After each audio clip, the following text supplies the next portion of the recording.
Maka itu saya katakan selama 2 tahun Pak Anies nggak ngapa-ngapain. Gitu loh, Tentu Mas. kita mengukur calon presiden lah katakanlah. Kita sudah mengatakan ya terlanjur mengatakan bahwa Pak Anies calon presiden potensial kan begitu. Oleh karena itu alat ukurnya atau parameternya itu apa? Kinerja.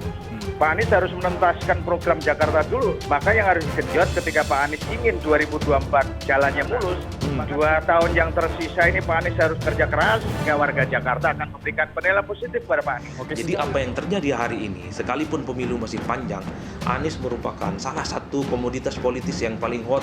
Jadi wajar kalau ada yang memuji, banyak juga yang berusaha untuk mendowngrade. Anies adalah satu model portofolio pemimpin politik yang bukan hanya diproyektikan. Ini hampir bisa dipastikan Anies menjadi salah satu kandidat 2024. Potret lembaga survei bukan hanya bicara Anies, sudah ada rivalnya sebenarnya.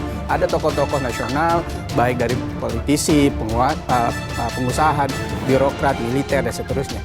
Nah, tentu kalau kita gunakan tolak ukur di situ, ternyata animo publik masih tinggi.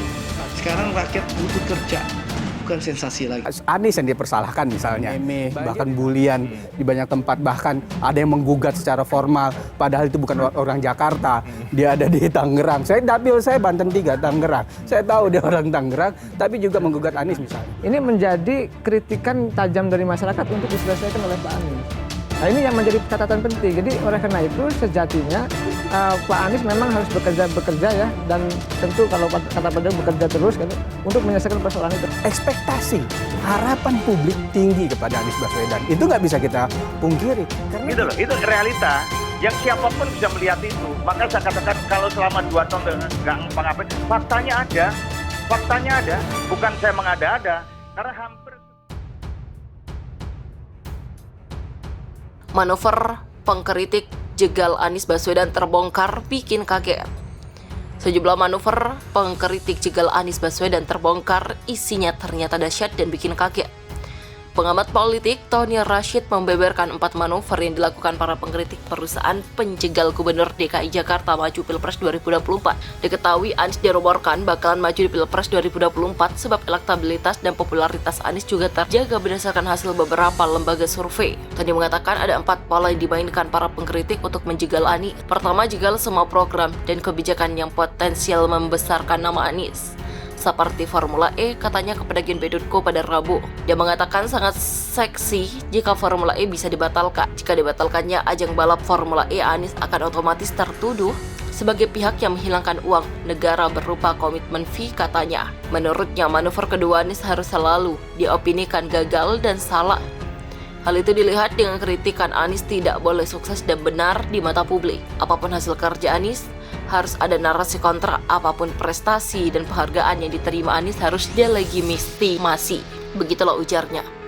Tony mengatakan manuver ketiga pengkritik yang punya akses hukum akan menggunakan itu untuk terus mencari celah kesalahan yang bisa mempidanakan Anies. Keempat, serang dan demo Anies secara masif agar ada kesan ke publik bahwa Anies tidak disukai oleh rakyatnya sendiri.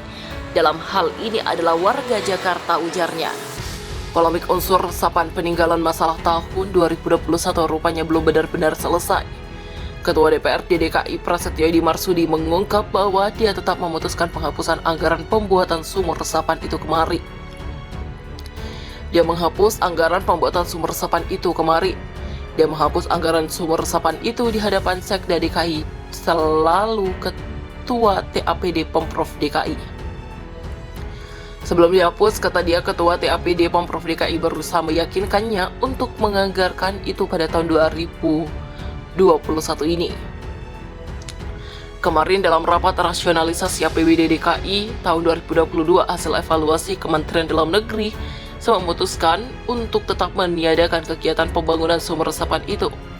Kendati Ketua TAPD mengusulkan agar DPRD DKI kembali menganggarkannya.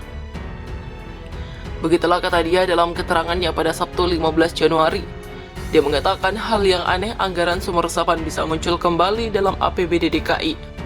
Sebab sebelumnya anggaran senilai 120 miliar tersebut bahkan telah dicoret sejak pembahasan dan masih dalam bentuk rancangan anggaran. Adanya kegiatan anggaran senilai 120 miliar rupiah itu kembali hidup dalam rancangan Perda tahun 2022.